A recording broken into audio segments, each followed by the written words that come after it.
Hi, I'm Ulysses, And I'm Henry. I'm James. and this is Comics Odyssey. Today we're gonna do an episode on character design, costume design for characters, and so forth. And um, I dropped something. It's the reason I decided to do this topic is because I'm working on an article for the Substack. By the way, for those who aren't subscribed, you can subscribe for free at comicsodyssey.substack.com. Those who get a paid subscription, which is only $2.50 a month, will get additional content not available anywhere else. Um, I'm working on that article on like my top 10 superhero costume designs.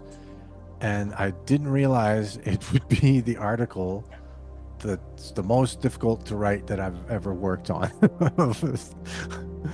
Really? Partly because I have a hard time picking my favorite 10, but also, like, by what criteria do you go about kind of judging that?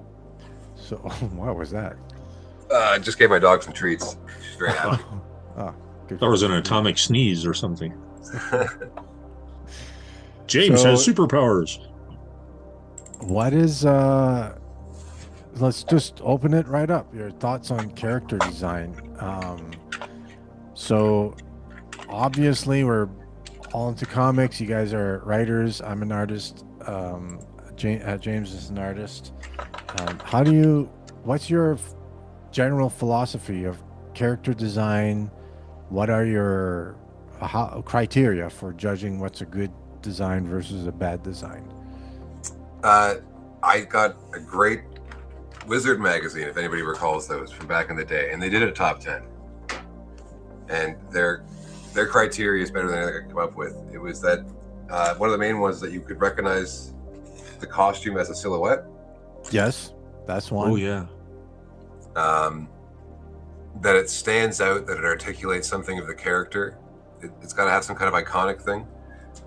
You know, it works fine Mhm. for Hulk Hogan if he's just a wrestler, but if it was just a guy in all yellow, it wouldn't work very well. They had um, um, honorable mentions was characters like Doctor Strange and Daredevil.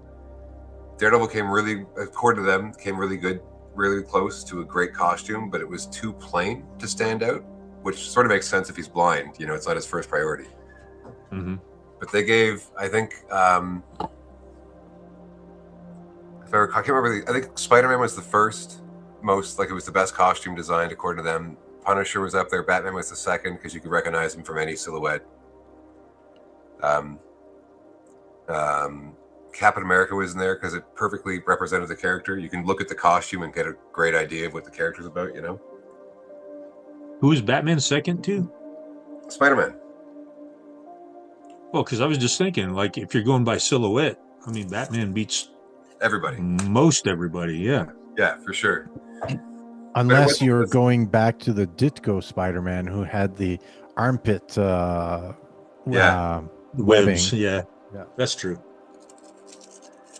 I think they called Gambit something like a gay carnival worker. If you just looked at his costume alone, you know. Yeah, it's. I think I agree with that in particular.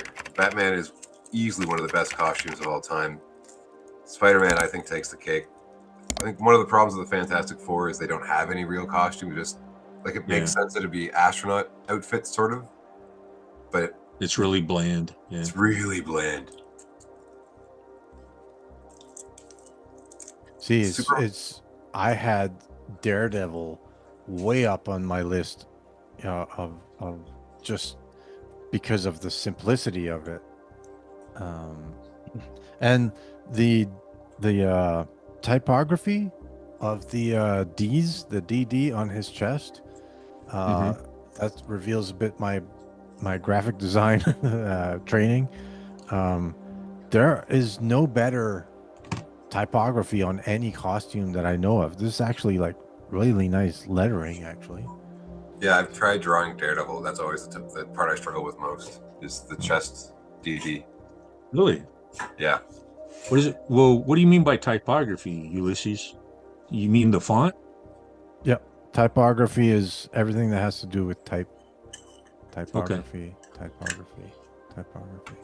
It's really good, and it's see-through to the rest of his costume. Like it's the same tone, it's just outlined in red, which kind of articulates how his powers work a little bit. You know?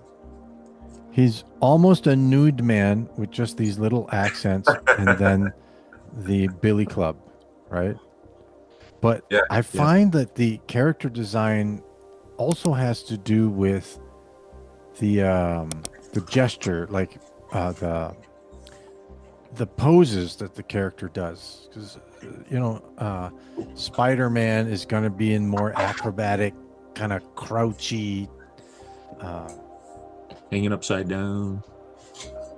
whereas Batman is going to be very grandiose and operatic and dramatic, right? Superman, it's very, fists on the hips, very open and heroic, right? I kind of feel like that's Mhm. part of the character design, like the types of poses that the character does, like the way the character moves, I guess.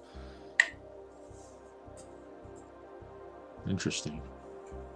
Well, so are you guys done? I don't want to interrupt before you're finished. Go ahead. Okay. Well, for those who don't know, I used to draw when I was a kid. In fact, I started drawing before I started writing. And of course, my work was almost completely derivative. And I did go through a stage where I was experimenting with different kinds of costumes and different color schemes and stuff. But when I approached it for my graphic novel now, and a lot of these characters have been in my head for since I was a kid, but they all got a revamp, and I thought about it for a while, and I remembered reading about how Siegel and Schuster came up with Superman and then refined him before he actually saw his debut in Action Comics #1. And the reason he wore tights, it wasn't all that.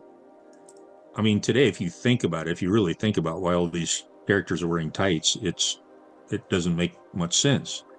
But back then, it made perfect sense to the audience because most of them, they didn't have the same entertainment we have now, and a lot of them had gone to the circus, and the acrobats and the strongmen and stuff would wear tights. So that's kind of where that tradition came from in the character of Superman, and of course all his imitators. And as I was thinking about it, I thought, why hang on to that tradition? And don't get me wrong, I do have some characters wearing tights, but for the most part, and for the big heavy hitters, I wanted to do something different.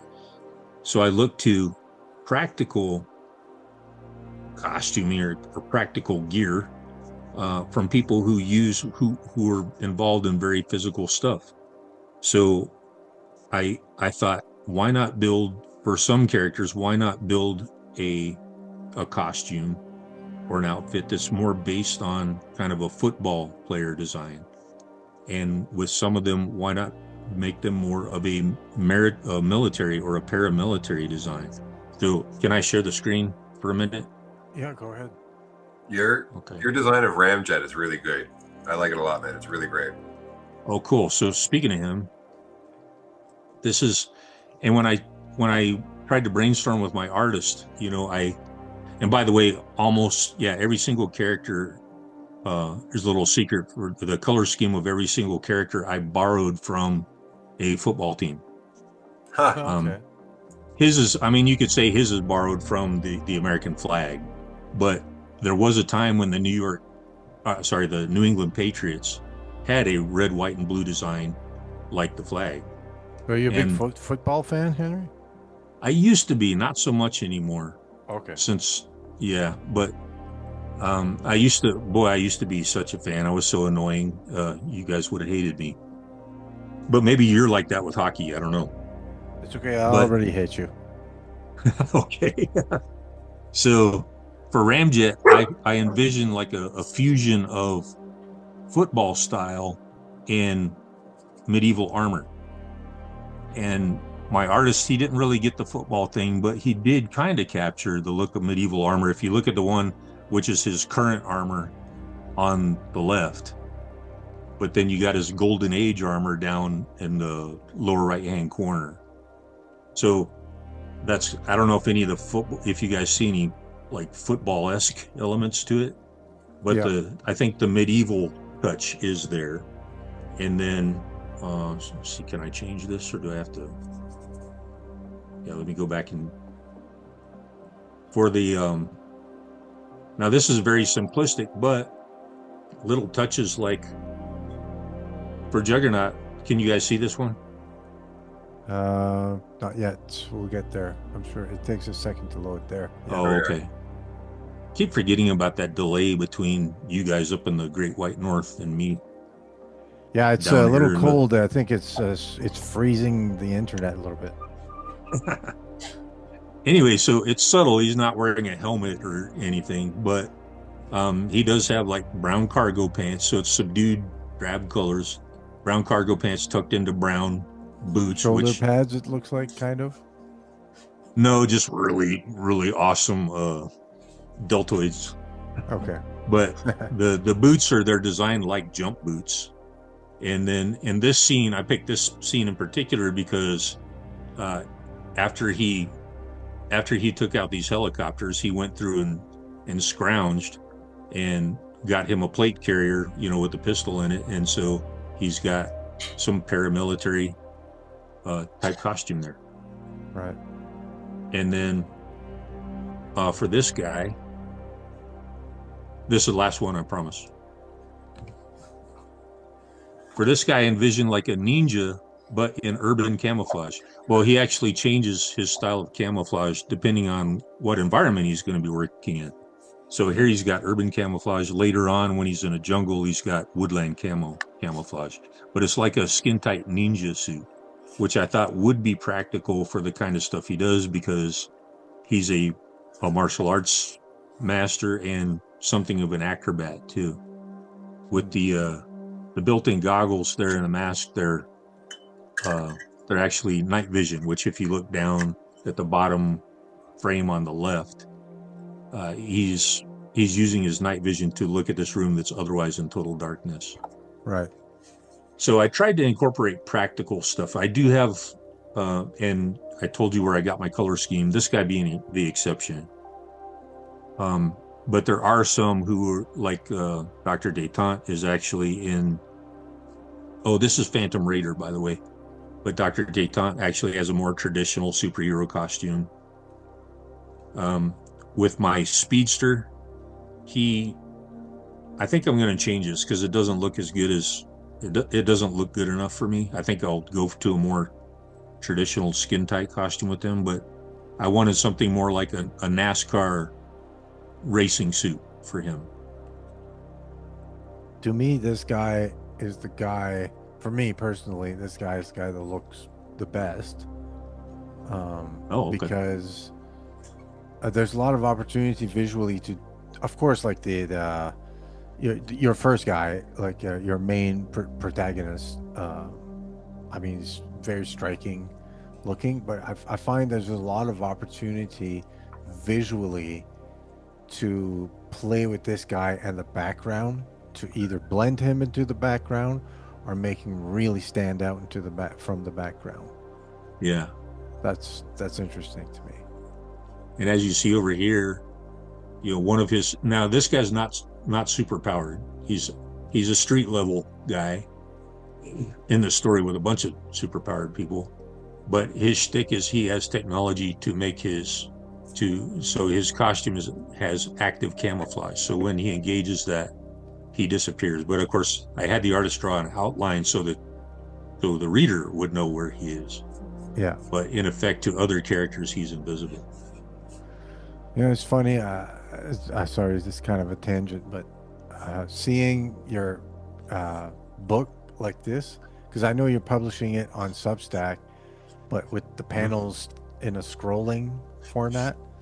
But to see it laid out page by page is so different of an experience when you, because there's just something about left page, right page that so cues me into a reading experience that it draws me in a lot more Well, thank you for than saying that, this. because like I thought the same thing. It looks much better when it's in the full page layout than it does when I chop it up for vertical scroll.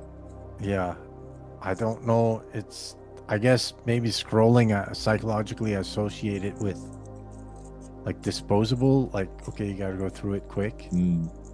Whereas like when it's like this, well, what was interesting to me is that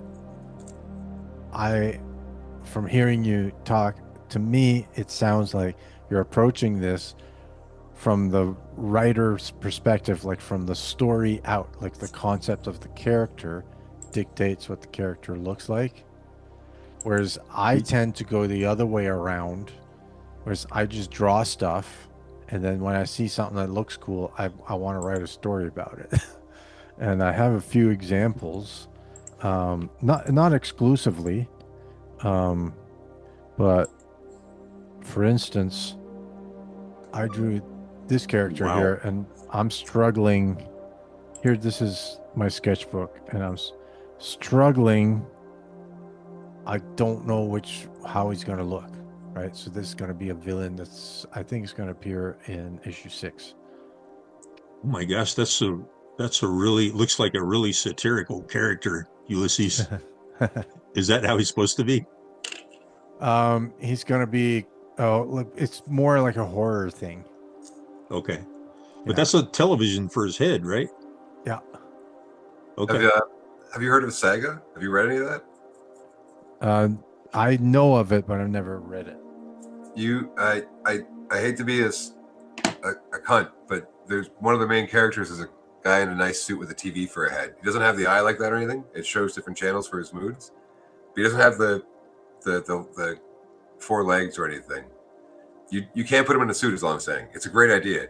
It's a really great idea, especially with the eyeball for the screen. Yeah. Yeah, I'm definitely going to go with this version here. I actually put it in a paid Substack post and had commenters tell me which one they like better. So they like that one better. So so I was like just drawing stuff, and I was like, oh, that's interesting. I'll give him that. And then I have sort of a concept in my head, but it's definitely the visual that comes first. And then I was like, okay, I could write this kind of story for this guy. Kind of an excuse to write what I liked, right? It's These drawn guys, very well. thank you. These guys here are going to be creatures that won't show up. This is like revealing my cards way ahead. Like this is going to be like years into the future. These guys are going to come up, but I drew these guys just out of, because I really like lichen, the plant creature lichen. I was showing you guys earlier. Okay. And I was like, wouldn't it be cool if there was a lichen, like some lichen guys, right? And I speculated how lichen might look like if they had evolved into humanoids, right? Huh. So I started drawing these guys, and I'm like, oh, I like how these guys look. So now I need to write a whole lore on these guys and figure out a way to put them in the story. So the visual dictated the story, right? You get some cool art in your sketchbook there. Thanks, bud. But just so you know, I'm never going to vacation in Northland now that I've seen some of this. This is Buzz Gortroot. He's going to appear in issue 5. Oops. Focus. Yeah, lost focus there. Yeah. That's annoying. Man, that's really good. So this guy came designed after I drew this, because I just saw nice. Medieval Beekeepers. I was like, that makes sense. Yeah, and I was like, I wanted to do like I knew that the idea, right, But I saw these medieval beekeepers, and I'm like, this is such an interesting thing, right? So I designed a character out of the whole costume. This is going to be a villain, and this is like the smoke Yeah, stick he they definitely use. looks villain. Yeah, but yeah, so but it's going to be this guy Oh, as for real? yeah, yeah. So that Ah. he has honeycomb glasses, right?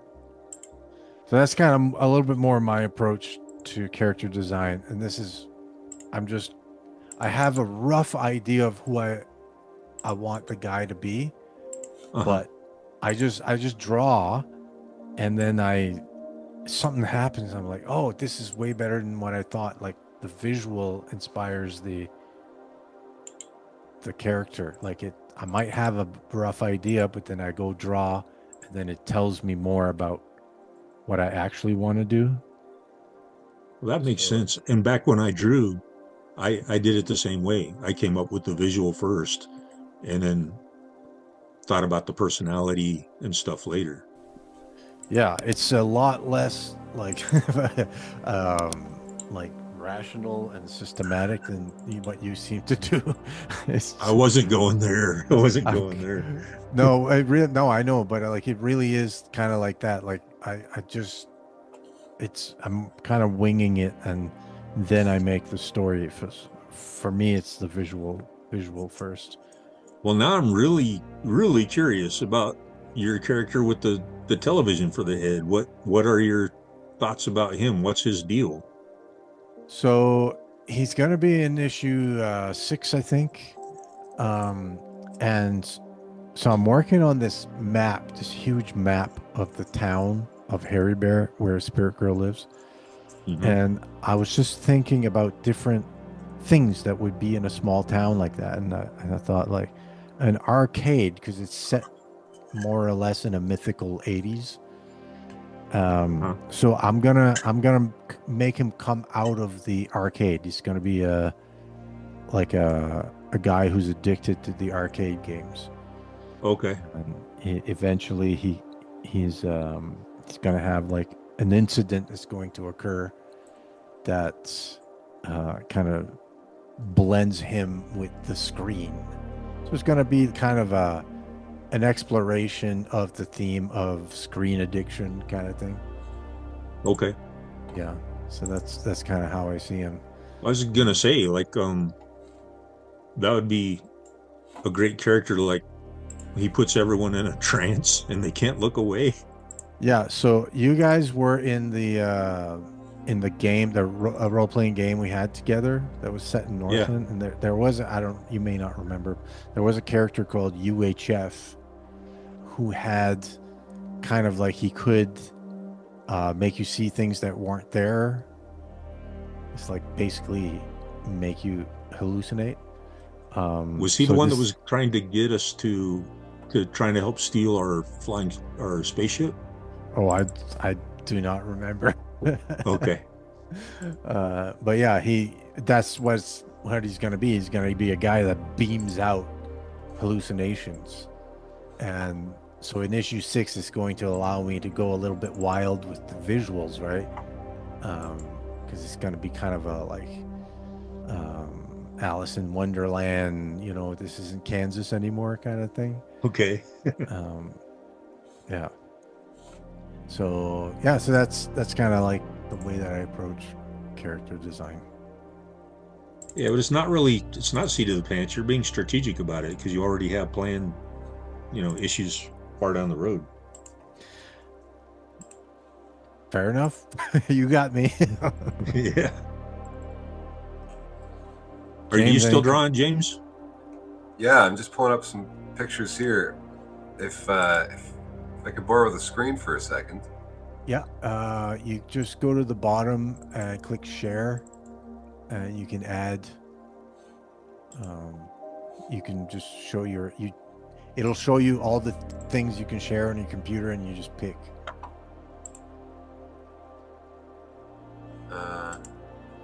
Okay, awesome.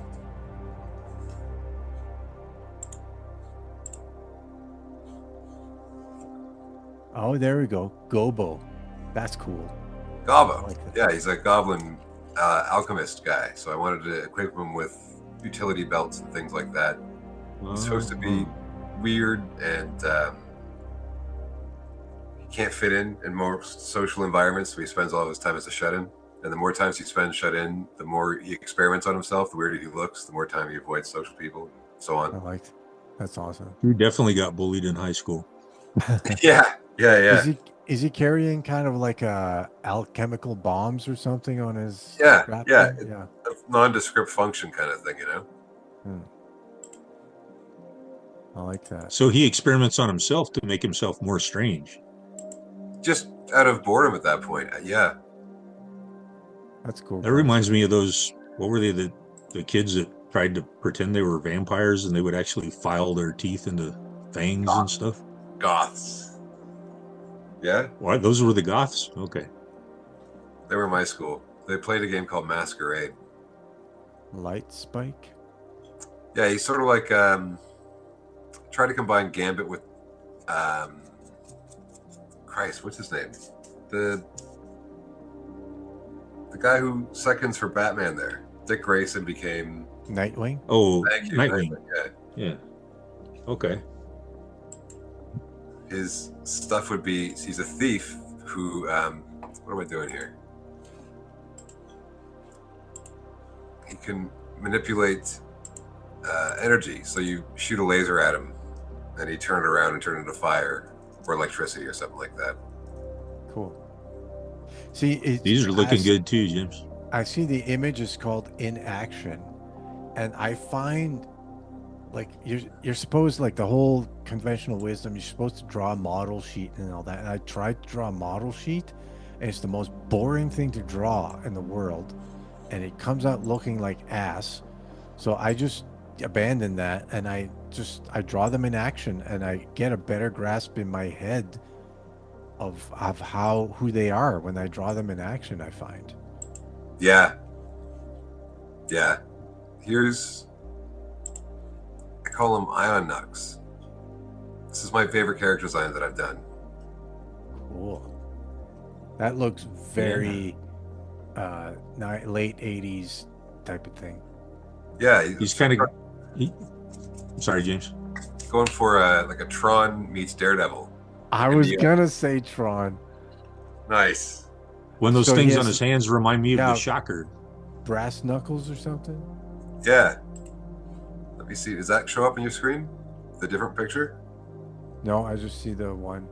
Ionux rooftop. Is it Try like it. ion? Does it mean ion knuckles? Yeah, that's exactly it. Ha! I got it. Okay, so I thought you said iron nuts. That was interfering with my logical processing ability. The IONKNUX. Okay. Well, see right there, the one that was just up, he had some kind of energy coming out of them, which again reminds me of the Shocker. Yeah. It came from this picture I'm about to load here. I really like the picture in the top right corner. Mm-hmm. Sort of like a Snake Eyes. Okay. Designed a character just from that.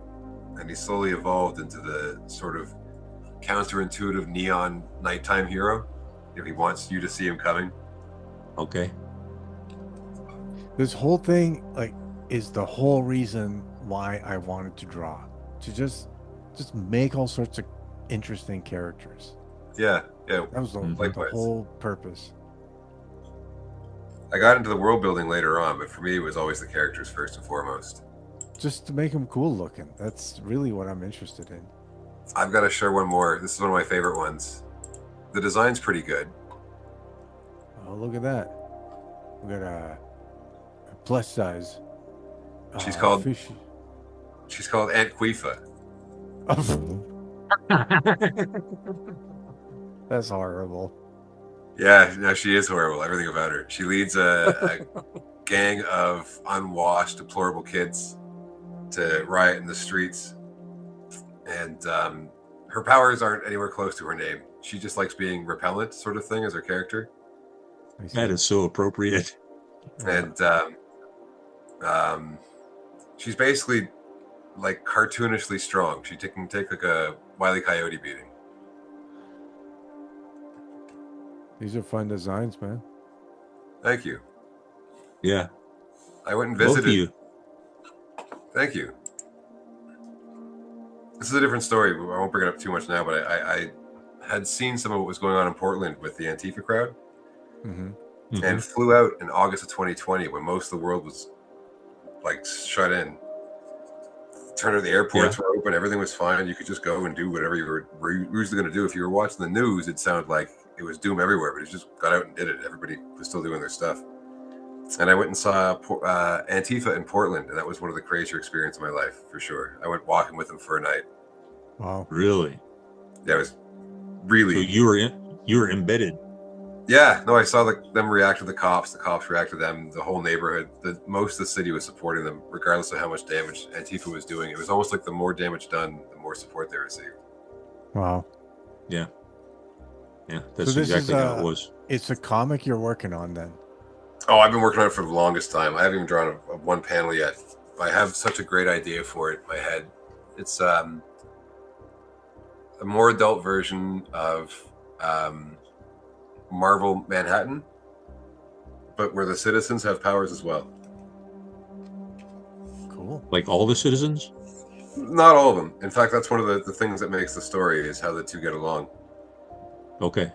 Back and forth. You know, some of them have to rely on public transportation, and some of them can't be public transportation kind of thing.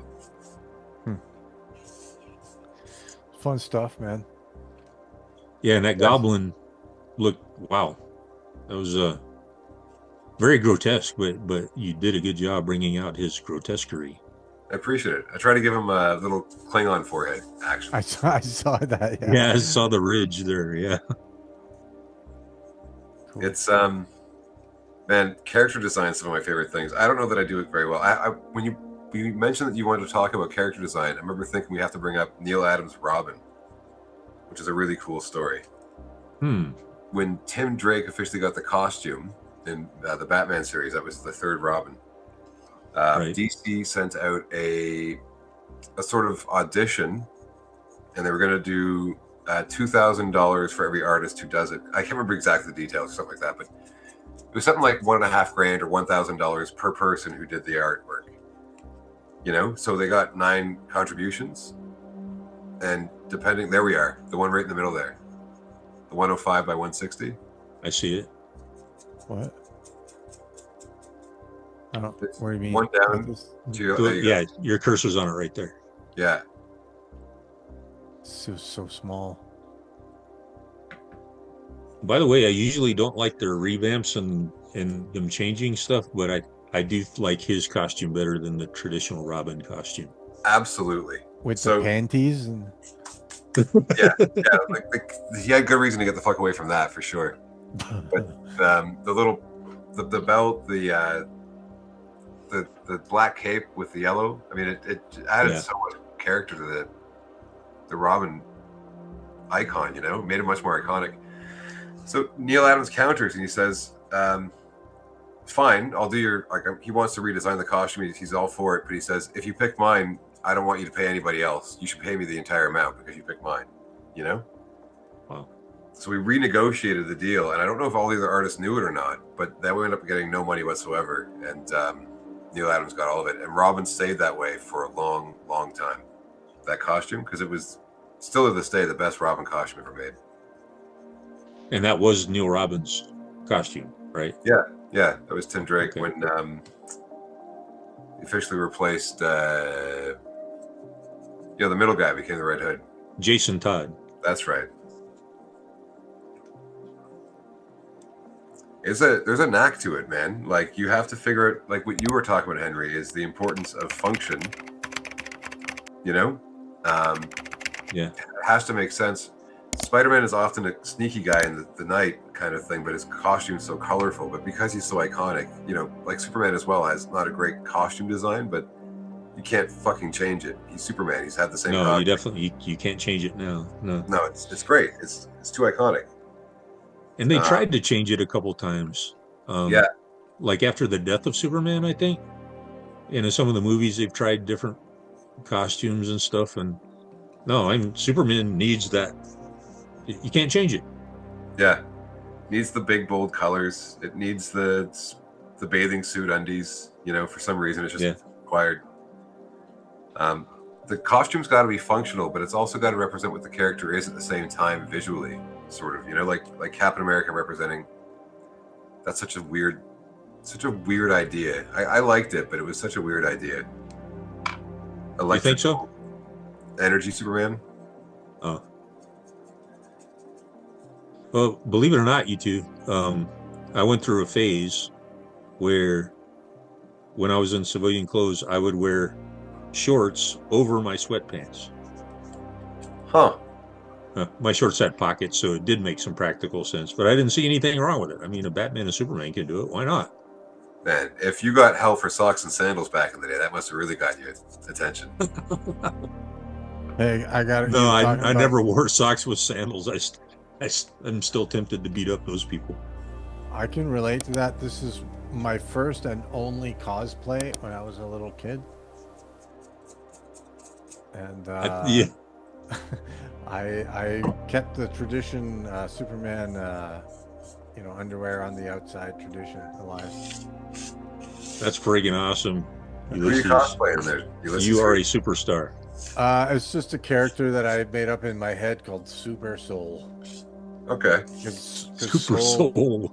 Because his socks, he's in his soles, soul, like the feet. Yeah. Oh, okay. That would also work if his secret weapon was a electric organ. Yeah, that too. You're supposed to laugh, you damn Canucks. That was a joke. Giving us gold. I got my electric organ right here in my pants there. There we go. I set him up, you knock him down. All right. Thank you for joining us once again. This was a good time. Let us know what your favorite superhero costumes are in the comments. We'll be glad to read them and have an argument about them.